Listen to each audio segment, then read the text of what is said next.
विघ्नहरं नमामि।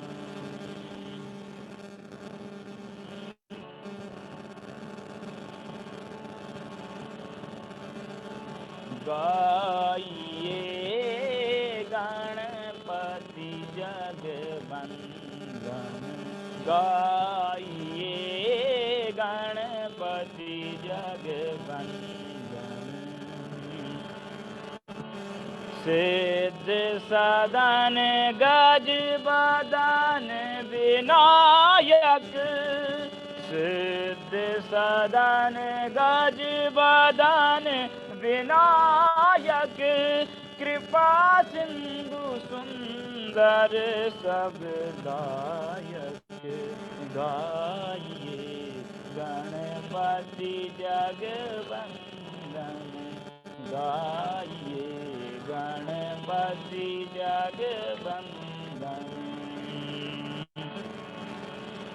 मोदक प्रिय मोद मंगल दाता, मोदक प्रिय मोद मंगल दाता, विद्या वारिधि बुद्धि विदाता, विद्या वारिधि बुद्धि विधाता।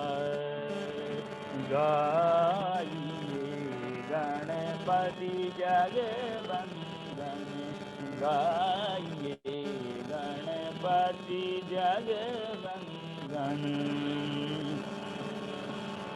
मांगत तुलसीदास कर जोरे, मांगत तुलसीदास कर जोरे, बसहु राम प्रिय मानस मोरे, बसहु राम प्रिय मानस मोरे। गाइए गणपति जगवंदन, गाइए गणपति जगवंदन। गाइए गाइए गाइए गाइए गणपति जगवंदन, गणपति जगवंदन, गणपति जगवंदन। बहुत बढ़िया, बहुत बढ़िया अनिरुद्ध जी आपकी प्रस्तुति। आपने स्वरों की लहरी में सबको डुबो दिया। आज आपका स्वर आज कुछ इस प्रकार से आ रहा था जैसे पुराने जमाने में जब रेडियो पर जब सुनते थे तो जब उसकी फ्रिक्वेंसी इस दिशा से थोड़ा उधर दिशा को थोड़ा रेडियो घुमा देते थे तो कभी बढ़ जाती ऐसे घट जाती, तो शायद यह नेटवर्क की कमी के कारण है। तो आपकी आवाज हम तक आज बहुत कम कम पहुंची है। तो ठीक है, आपने गणेश जी की वंदना की, आपको बहुत बहुत धन्यवाद। और अब हम आज का पाठ प्रारंभ करेंगे। ठीक है फिर है। बहुत बहुत धन्यवाद आपको हमारे संपूर्ण संस्कृत शिक्षा परिवार की तरफ से। जी आप सभी को भी प्रणाम। चलिए अब आप म्यूट करिए, अब हम आगे पाठ प्रारंभ करें। चलिए मंगलाचरणम। ओम सदाशिव समारंभां शंकराचार्य मध्यमाम् अस्मदाचार्य पर्यन्तां वंदे गुरु परंपरां। वाक्यकारं वररुचिं भाष्यकारं पतंजलिं पाणिनिं सूत्रकारं च प्रणतोस्मि मुनित्रयम्। सर्वेभ्यो नमो नमः। मित्रों, हम इस मंगलाचरण को प्रतिदिन किया करते थे। हमसे काफी लोगों ने निवेदन किया कि आप इस मंगलाचरण को हमें उपलब्ध कराएं लिखित रूप से, तो इसलिए हमने इस मंगलाचरण को आज आप लोगों के सामने लिख करके प्रस्तुत किया और यह आपके सामने अर्थ सहित है। तो चलिए मित्रों, आज हमें जो पढ़ना है वह है हल संधि। मैं समझता हूं अच संधि आप सबको आ गया होगा, उसका अभ्यास करते रहिएगा। तो सबसे पहले जैसे हमने अच संधि में जाना था, संधि के भेद जाने थे, उसी तरीके से आज हम हल संधि में भी यह जानेंगे संधि के भेद क्या है, हल संधि के। और हमने पिछले टाइम जब अच संधि पढ़ी थी तो वहां पर भी मैं संधि किसे कहते हैं ये आपको बता दिया था। अच संधि में भी यह बताया था, अच संधि किसे कहते हैं वह भी बताया था कि जिसमें अच कार्य अर्थात पूर्व में अचो पर में अचो ऐसा कोई अच कार्य हो तो अच संधि के अंतर्गत आता है। मित्रों, हल संधि में भी इस प्रकार की स्थिति बनती है, पर वो हल संधि में इस प्रकार की स्थिति बनती है, वो दो, क्या बोले उसको, दो जगह है ना। हाँ, मतलब दो टाइप की स्थिति बनेगी वो हल संधि में। ऐसा या तो ये हो सकता है पूर्व में हल वर्ण हो, पर में हल वर्ण हो। हल मतलब कोई एक व्यंजन। जी कभी कभार यह भी हो सकता है कि केवल केवल हल वर्ण ही पूर्व में हो, पर में आपको अच वगैरह की स्थिति बन जाएगी, जब क्योंकि जब वो पदांत में कहीं हल को कार्य करना हो। पर कहने का मुख्य बात यह है कि जो भी कार्य होगा वह सिर्फ आपको जो करना है हल वर्ण को ही कार्य करना है इसमें। और जैसे अच संधि भी संहिता के विषय में होती थी, ऐसे ही संहिता का विषय होने पर हल संधि भी होगी। सब जी हल संधि में एक और मुख्य भेद है कि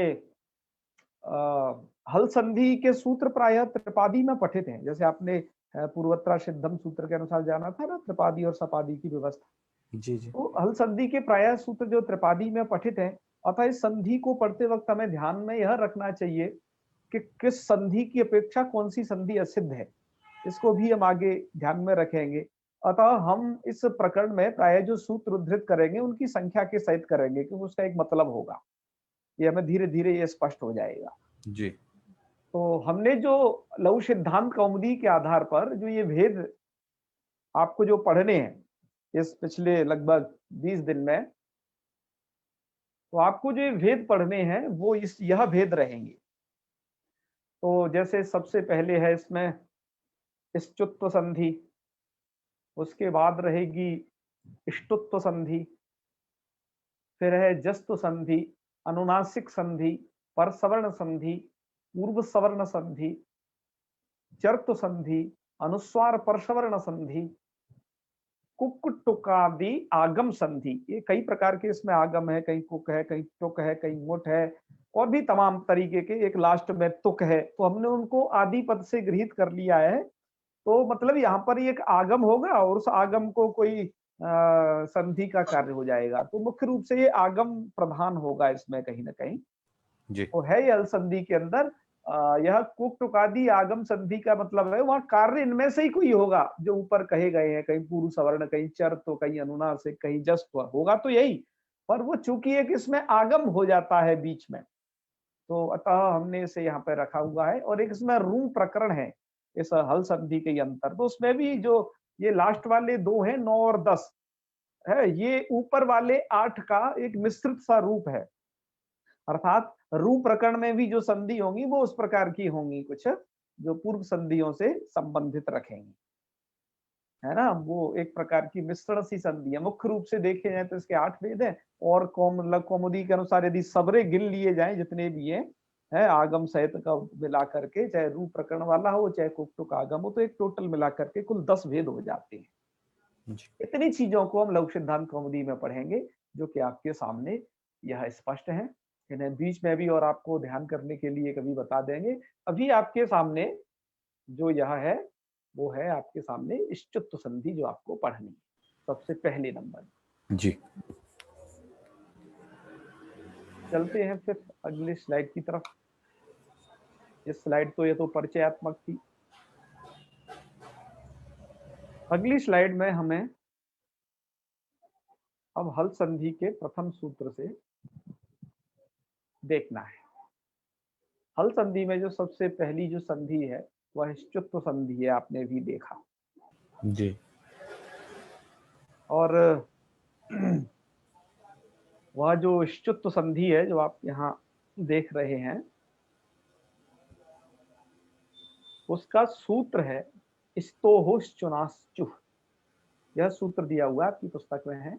जी जी सूत्र का अर्थ भी आपकी पुस्तक में लिखा हुआ है, मैंने उस अर्थ को यथावत लिखा है। अर्थ बहुत सरल था, तो मुझे उसको यह नहीं लगा कि इसे बहुत ज्यादा वो करना चाहिए, लेकिन इसको मैं डायग्राम के माध्यम से और अधिक स्पष्ट किया हूँ। सूत्र का अर्थ ये बनता है सकार तवर्गयोः। दो चीजें यहाँ पर, एक तो है सकार, हाँ आगम और शत्रुगत से सब बताएंगे आगे। जी आगे देखो, इसमें क्या है, एक तो है सकार और एक तवर्ग, दो चीजें हैं, सकार और तवर्ग। सकार मतलब स, तवर्ग मतलब त थ द ध न, ये दो चीज। इन दोनों को मतलब सकार तवर्ग, तो सकार तवर्ग, सकार एक हो गया और तवर्ग हो गया 5, तो तवर्ग में 5 अक्षर आते। तो क्या हो जाता है, सकार चवर्गाभ्याम योगे। सकार तवर्ग का यदि सकार चवर्ग के साथ योग हो, सकार चवर्ग का मतलब हो गया ये वाला स, और चवर्ग मतलब हो गया 5 अक्षर, च छ ज ज, मतलब 6 वर्ण इधर और 6 वर्ण इधर। तो इनका योग होने पर क्या हो जाता है, यदि योग हो, योग का मतलब अभी बताया जाएगा आपको कि जो प्लस का जो ये चिन्ह है, इससे पूर्व में स्थिति हो या पर में स्थिति हो, दोनों टाइप की हो सकती है स्थिति। ठीक है, आप यहाँ पर देखते जाइएगा क्या क्या स्थिति है कि सकार तवर्गयोः। तो सबसे पहले तो ऊपर सकार तवर्ग लिखा है, आप ये नीला वाला देख रहे होंगे, ये सकार तवर्ग, स और तवर्ग, सकार तवर्ग और शकार चवर्गाभ्याम योगे। यदि सकार तवर्ग का सकार चवर्ग के साथ योग हो तो वो ये वाले अक्षर लिखे हैं पूरे के पूरे। ठीक है, तो क्या हो जाता है, शकार चवर्गौ स्तः, अर्थात सकार चवर्ग ये नीचे वाले अक्षर हो जाते हैं, किनके स्थान पर, इन ऊपर वाले अक्षरों के स्थान पर।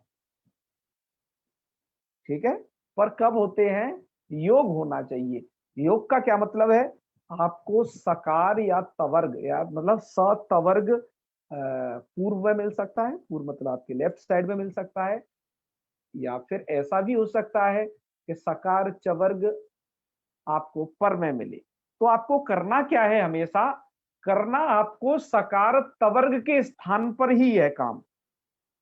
ठीक है, तो सकार तवर्ग के स्थान पर ही काम करना है। जैसे यदि स है यदि पूर्व में, तो उसके स्थान पर ये वाला स कर देना।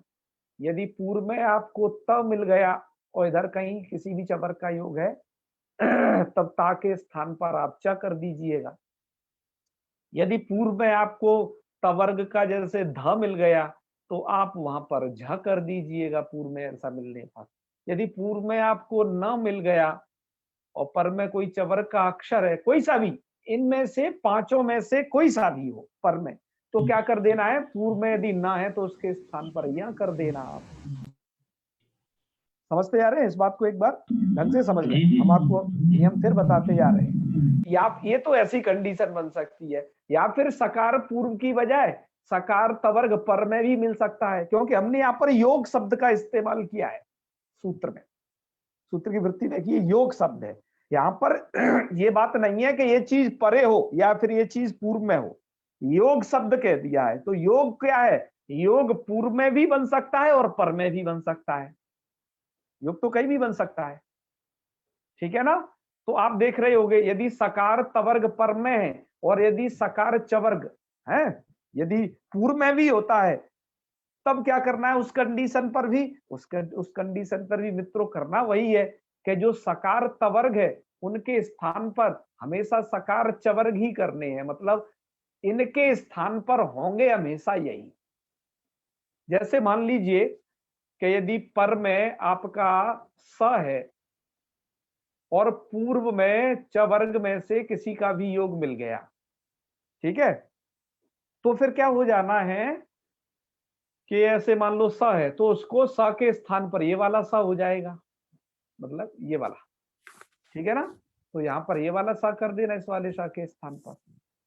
तो स्थिति पूर्व में मिले या फिर पर में मिले, सकार तवर्ग की स्थिति प्लस के चिन्ह से पूर्व में हो, है ना। मतलब या तो पहली वाली कंडीशन ये हो सकती है, ये कंडीशन ध्यान रखो, सतवर्ग पूर्व में और सचवर्ग इधर हो सकता है।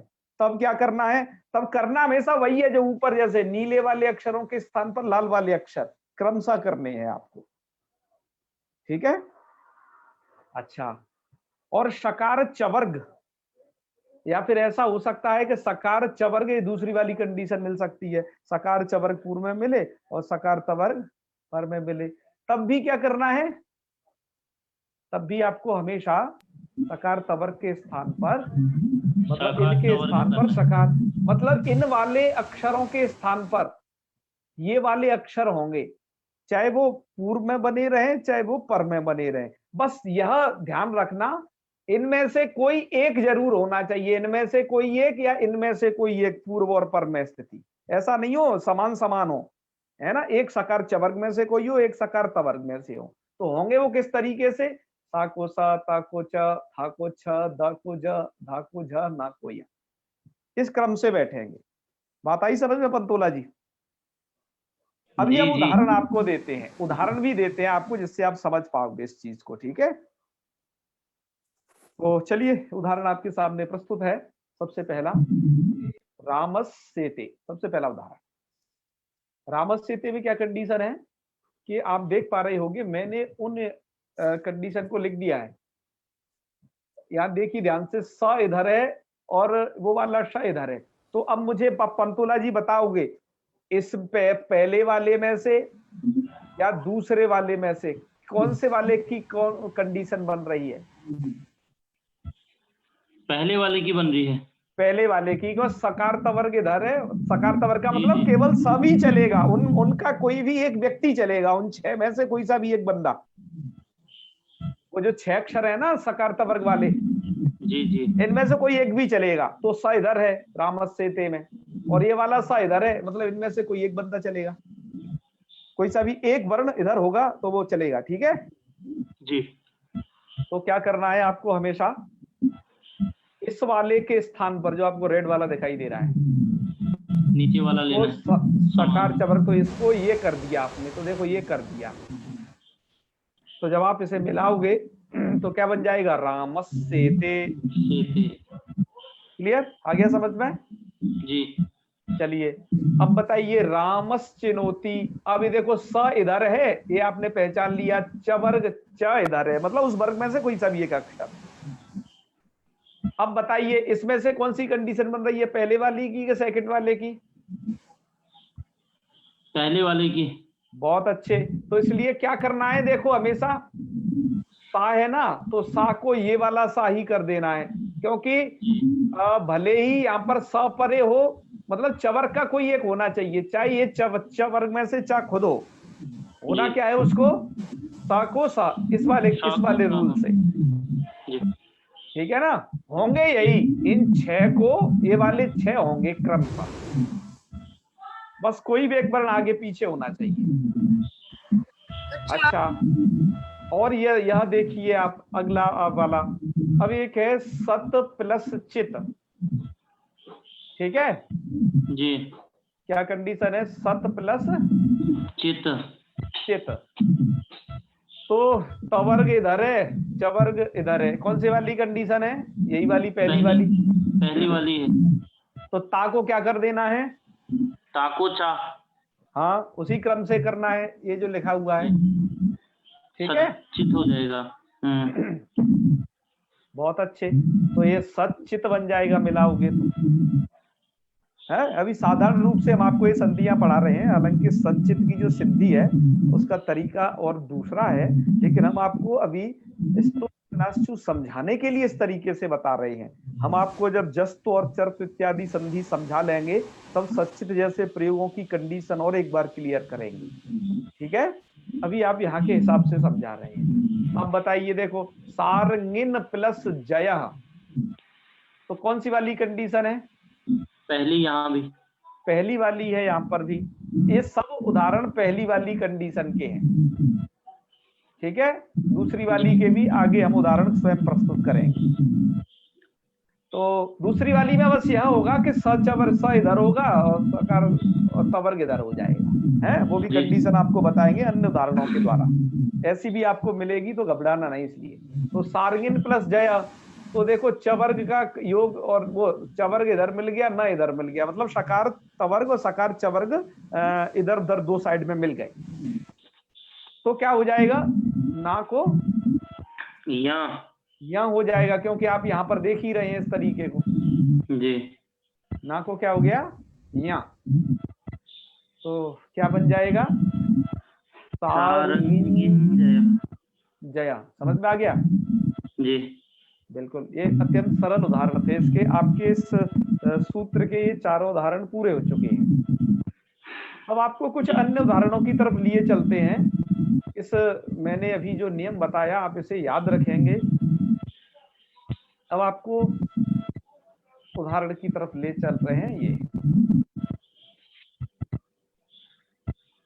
हाँ, तो हमें ये शब्दों की सिद्धि कैसे करनी है, तो वो लिखा भी है कि रामस से ते इत्यत्र सस्य, मतलब ये वाला जो सा है पहला वाला, इसका सकारेण मतलब ये दूसरे वाला सा, सेते वाला सा, योग अस्ति, इसके साथ योग है, अतः सस्य स्थाने स इति आदेश जातः।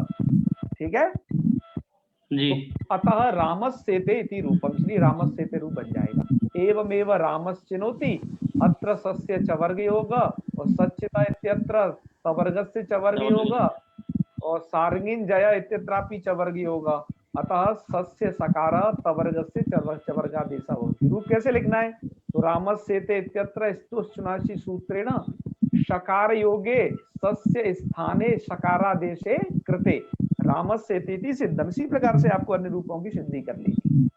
ऐसे ही आपको और रूप देखने हैं, हरिश सेते, ओके, ऐसे ही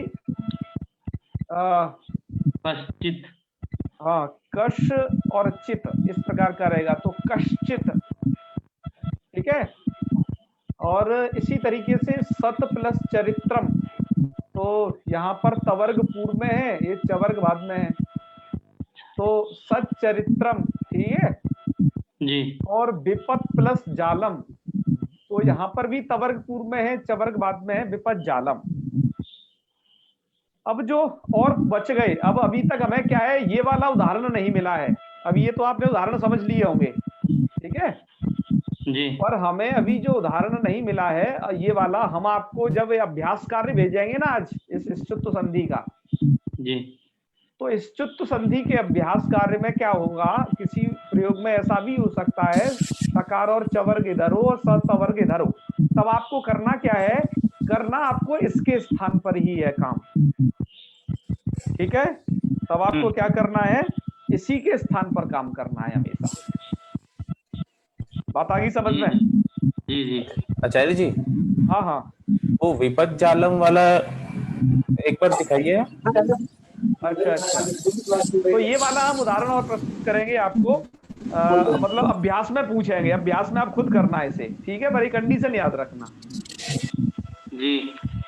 चलो, इन्होंने एक विपद जालम के लिए कहा है तो उसको एक बार दिखा देते हैं।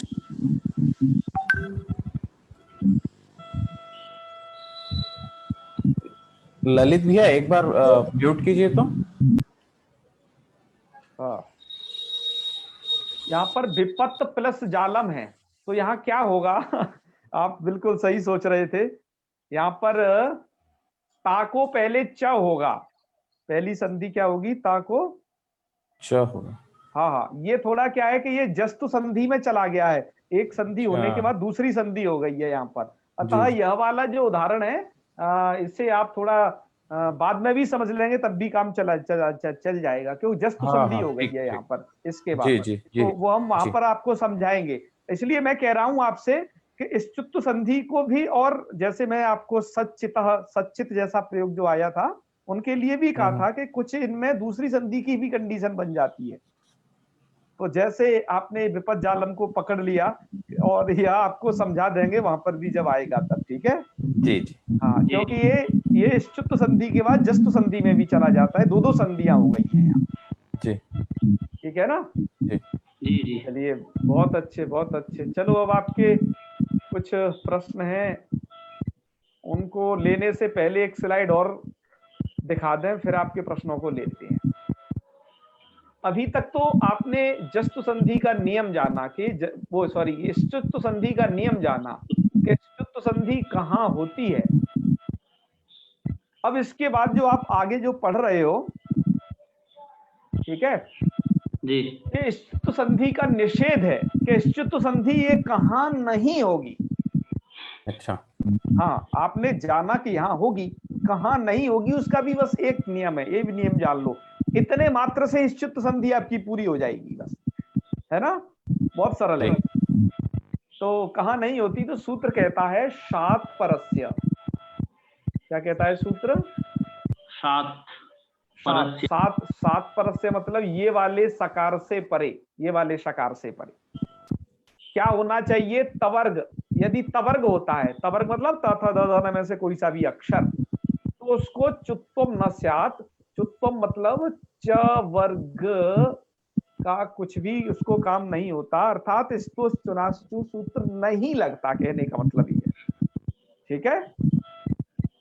तो जी जी जैसे यहाँ पर वही स्थिति है, देखो, विष प्लस न, विष में ये सकार है, उसके बाद तवर्ग, तवर्ग है, आगे ये नकार, नकार है।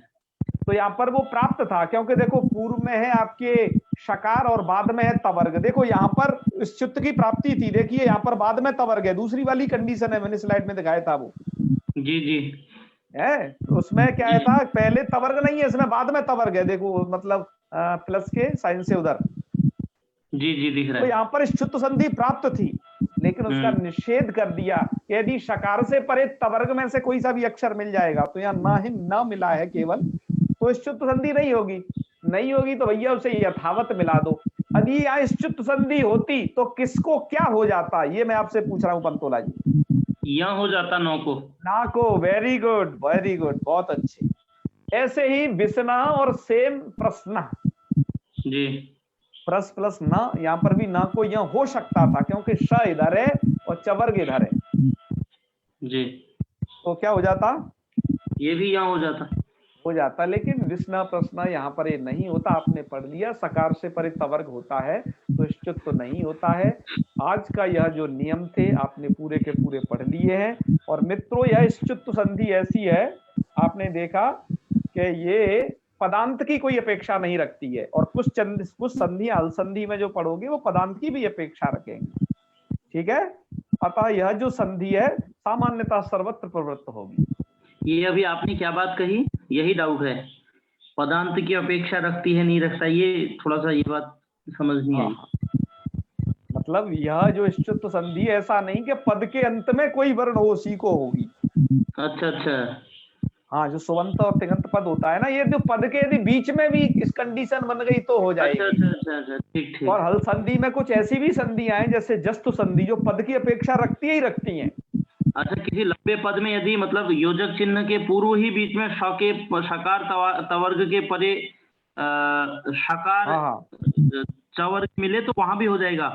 बिल्कुल। और एक आप इस दूसरे के संधि बीच। में हमेशा यह ध्यान रखिएगा, इष्टुत्व संधि में जो स्थानीय है वो आपका सकार तवर्ग है, स त थ द ध न, ये स्थानीय है।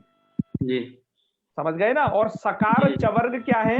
ये आदेश भी है और ये निमित्त भी है। ये आदेश भी है और निमित्त भी है, इनमें दो दो चीज है। जी ठीक है? जी तो चलिए अब आपके प्रश्नों को ले लिया जाए। तो बसंती जी, आप सबसे पहले प्रश्न पूछ रही थी कुछ।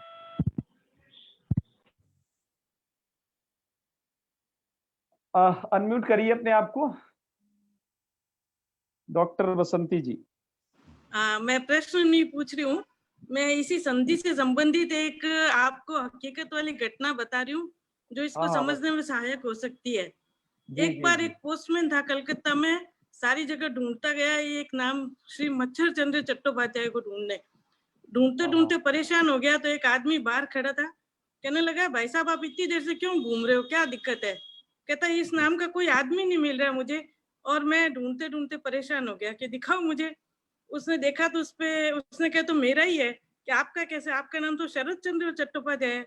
तो कि देखिए श्रीमत के साथ में शरद चंद्र जुड़ा है, तो ये त का छ हो गया, फिर छ हो गया, और इस तरह से मच्छर चंद्र बन गया मैं। बहुत अच्छे, बहुत अच्छे। अरे वाह वाह वाह, बहुत हाँ। अच्छे। शरद चंद्र श्री मच्छर चंद बन गए इस चित्त संधि के कारण, ऐसा आपका कहना है। बहुत अच्छे, हमारे हाँ, लोगों तो को याद, काफी पसंद आएगा, वो इसे समझेंगे। हाँ जी, ये और समझ जब के, हाँ, जब सचोटी सूत्र आएगा तो और वहां इसको और अच्छे से समझ जाएंगे। सचोटी सूत्र पर वहां पर भी थोड़ा हाँ इस जी, चित्त संधि का प्रकरण है, जब सकार को छकार हाँ होगा जी, तब। चलिए, बहुत अच्छा, मुझे भी ये हाँ, बहुत अच्छा लगा, ये मैंने प्रथम बार सुना। आपको बहुत बहुत धन्यवाद। हाँ, चलो, आप इस थैंक यू। बात को मित्रों, यदि कुछ लोग नहीं समझ पाए होंगे तो घबराने की जरूरत नहीं है। एक बार हम जब सचोटी सूत्र को पढ़ेंगे तो वहां पर सकार को छकार और सुक्त संधि का प्रकरण आएगा, वहां पर भी हम इसे बहुत आसानी से समझ जाएंगे। तो आज आप लोगों के सामने हमने ये 4-6 उदाहरण कुछ प्रस्तुत किए, और बाकी आज आपको अभ्यास कार्य भी मिलेगा, आप स्वयं भी करके देखिएगा। जैसे आप असंधि में अभ्यास कार्य करते थे, ऐसी हल संधि में आपको जारी रखना है। हम आपको आज क्लास में भेज देंगे। नाम लीजिए इनके। पंकज घोष जी।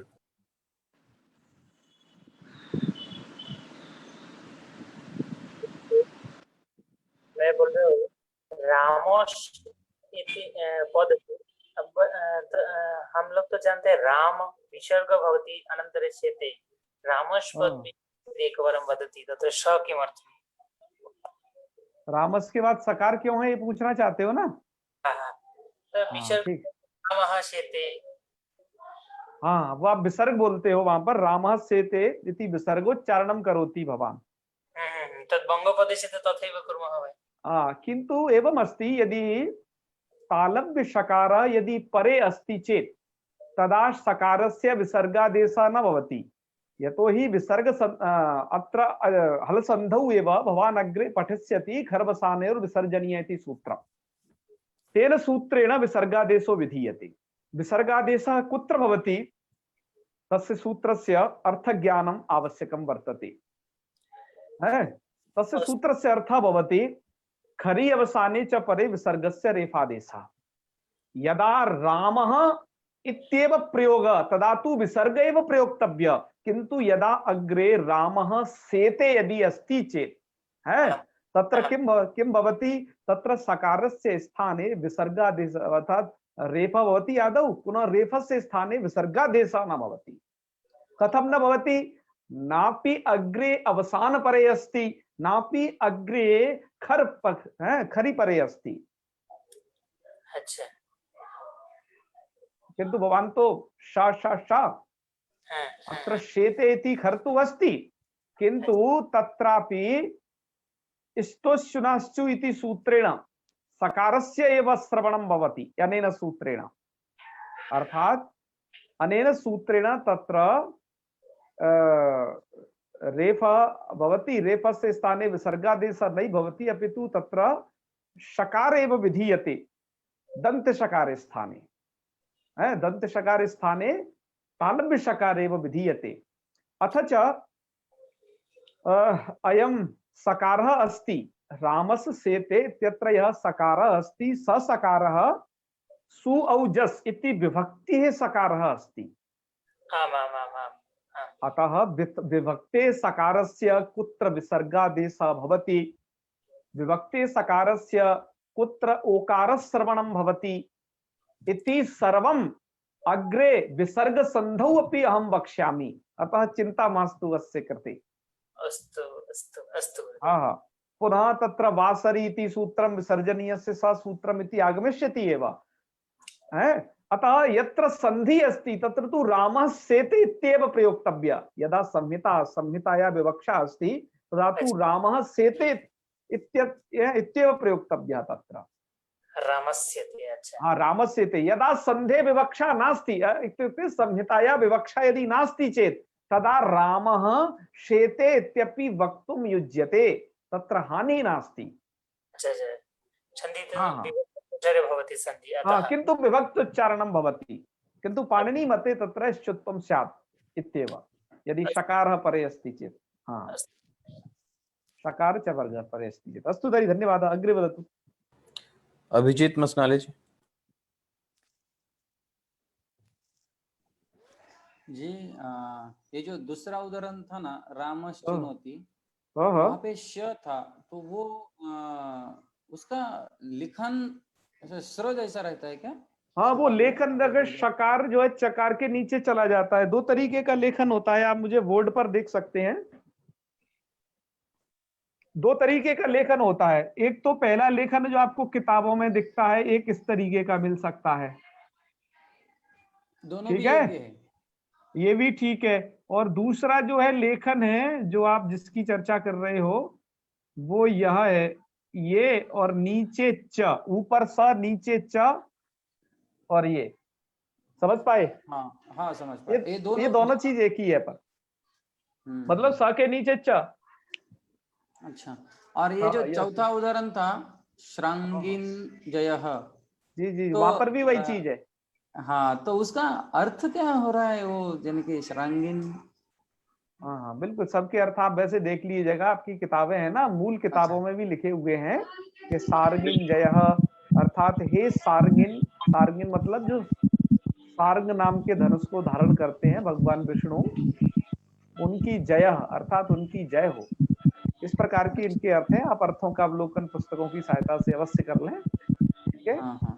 और ये जो बाद में जो शात नाम का सूत्र है, उसके शकार के आगे च वर्ग नहीं होना चाहिए, तो अगर उल्टा होगा तो ये सूत्र नहीं लगेगा ना?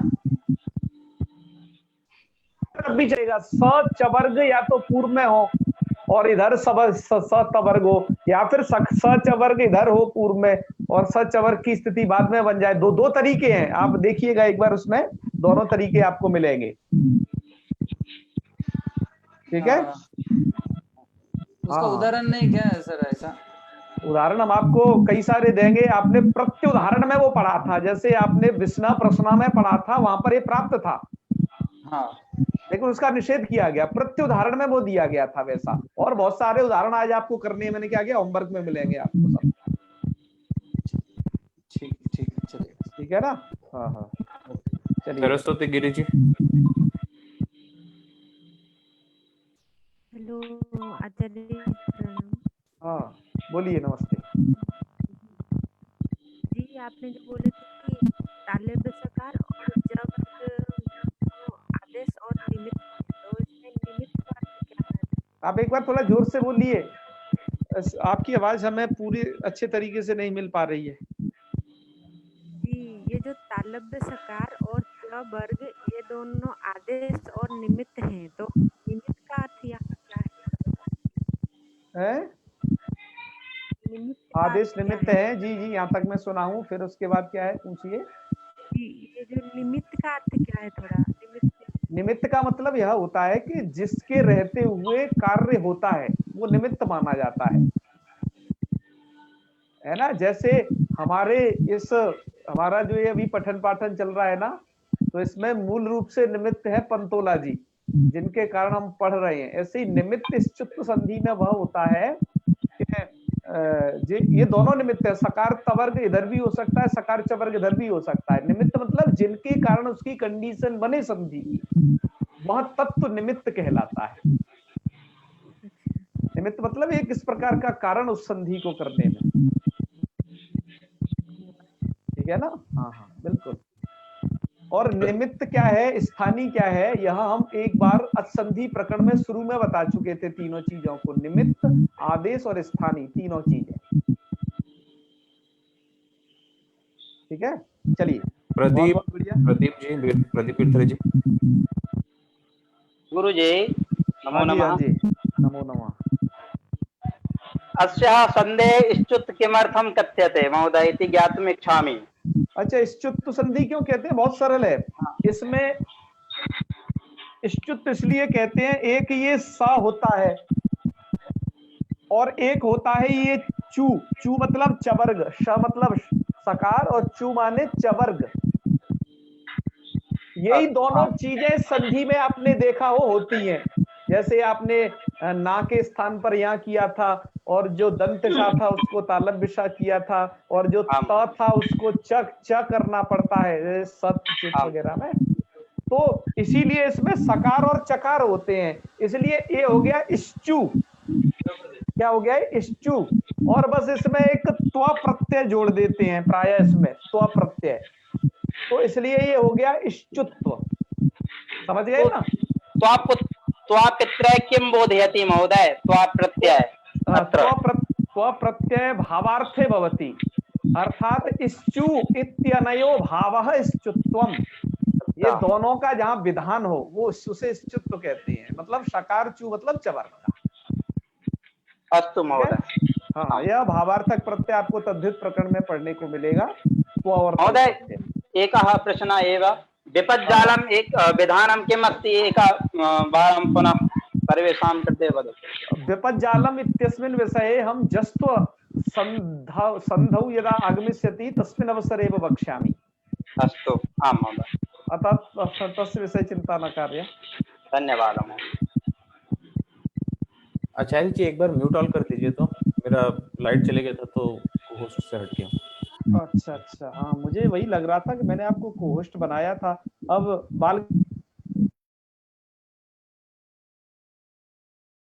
आप भी म्यूट हो गए आचार्य जी। बालकृष्ण जी सुन पा रहे हैं मुझे? बालकृष्ण जी,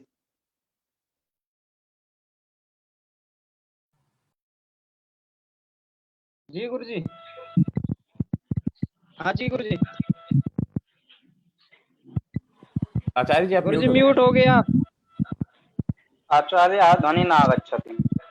हाँ ये कह रहे थे कि जब आपको कोस्ट की जिम्मेदारी दी जाती है, जब और जैसे कोई व्यक्ति लेफ्ट हो जाता है तो हम 2-3 को कोस्ट बना के रखते हैं, तो आप उस बात को ध्यान दिया करिए कि कोई यदि अनम्यूट हो तो वो कोई यदि अनम्यूट हो तो उनको आपको म्यूट करना है, ठीक है? जैसे आचार्य सुमित जी को भी हम बनाते हैं, आपको भी बनाते हैं, तो आप थोड़ा ध्यान रखा करें। ललित भी एक बार म्यूट कीजिए ना, आपकी तरफ से थोड़ा सा डिस्टर्बेंस आ रहा है। हाँ ठीक है, अब सही है ना जी? ललित जी प्लीज। ललित जी आप म्यूट रखिए, आपके यहाँ से ज्यादा दिक्कत है, ये कौन होती रहती है बीच में जी। आप जब प्रश्न पूछा करें तब। हाँ ठीक है, तो आज का हो गया ना ये, और कोई बचे हैं? जी दो लोग बचे हैं, वैखरी जी के अलावा दो लोग बचे हैं। पूछिए, नाम लीजिए। वैखरी जी। सर आचार्य जी। जी प्रणमामि। हाँ, हर हर महादेव। बोलिए। ये जो रामश्चेते का उदाहरण है, तो वो हरिश्चेते ये जो शब्द है, तो ये भी इसी संधि का रूप होगा क्या? यही संधि है। तो जो श्लोक है मुझे अभी वो याद नहीं आ रहा है, रामश्चेते हरिश्चेते। वो हरि हिमालय सेते है, सही है जी। तो जी वो अगर हरिश्चेते ऐसा है ना, क्या है, हर हिमालय सेते, और याद नहीं आ रहा है मुझे, अभी स्मरण नहीं हो रहा है उसका। तो ये लेकिन संधि यही होगी ना इसकी? हाँ संधि यही होगी। ऐसे है वो, कमले कमला सेते, हरिश्चेते हिमालय, हरिश्चेते, हर मतलब भगवान शिव हिमालय पर सोते हैं, और हरि ही क्षीर सागरे सेते, ऐसे है। और लास्ट में ये है, मन्ये मतकुण संकया, के खटमल की आशंका से शायद। पूरा सुभाषित अगर वो उसका अर्थ भी अगर आपको मिलता है। हाँ, अर्थ तो पता है ना उसका, कुछ भी नहीं है, बहुत सरल है। अच्छा, कि कमले कमला सेते, कि कमल पर कमला सोती हैं। कमला मतलब लक्ष्मी। लक्ष्मी किस पर रहती हैं? कमल के पुष्प पर उनका आसन है ना, वहां पर जी। और जो है हिमालय, सेते हिमालय, और हर मतलब भगवान शिव जो है कहाँ सोते हैं? हिमालय पर, जहाँ बर्फ ही बर्फ है, कुछ भी नहीं, आज तक कोई भी पहुंच नहीं पाया वहां पर, सबको पता होगी जी। और क्षीराब्धौ च हरिष्येते, ये है क्षीराब्धौ च हरिष्येते, क्षीर के अवधि में हरिष्येते, अर्थात भगवान विष्णु सोते हैं। तो क्यों सोते हैं ऐसी दुर्गम जगहों पर? इनके लिए खटिया बिस्तर कुछ ऐसी बेड वगैरह कोई चीज नहीं है क्या? क्यों सोते हैं ऐसी जगह पर? तो किसी ने मजाक किया कि मन्ये मतकुण संकया, कि शायद इन जगह पर रहेंगे तो उन्हें खटमल से डर लगेगा कि खटमल कहीं काट न जाए। खटमल होता है ना एक ऐसा जीव जंतु है कुछ चींटी के आकार का कि वो काट जाता है। अच्छा। तो मन्य मतकुण संख्या, तो मतकुण अर्थात उस खटमल की आशंका से लगता है, मन्य मतलब वो आशंका कर रहा है कि इसलिए सोते होंगे। अच्छा अच्छा जी, यह उसका है। धन्यवाद। प्रियंका देवी जी। चलिए जी, प्रियंका देवी जी। नमो नमः महोदय। जी नमो नमः। सर जो आपने बताया है सत प्लस चित सचित, तो सर इसमें सचित का लेखन मुझे समझ नहीं आया, एक बार बताना आप। ये दो तरीके से बता रखा है। अभी आप में से प्रश्न पूछा था ना कि सच ऐसे कर सकते हैं, अभी अभिजीत बंसाली जी ने पूछा था, ऐसे भी कर सकते हैं। अच्छा सचित का, हाँ ये तो, हाँ ये कश्चित का है। ये तो मुझे समझ नहीं आया सर, एक बार बता देते। हाँ हाँ, अरे ये नीचे लिखा हुआ है, देखो ये वाला। एक बार दोबारा से लिख देते हैं, कोई बात नहीं।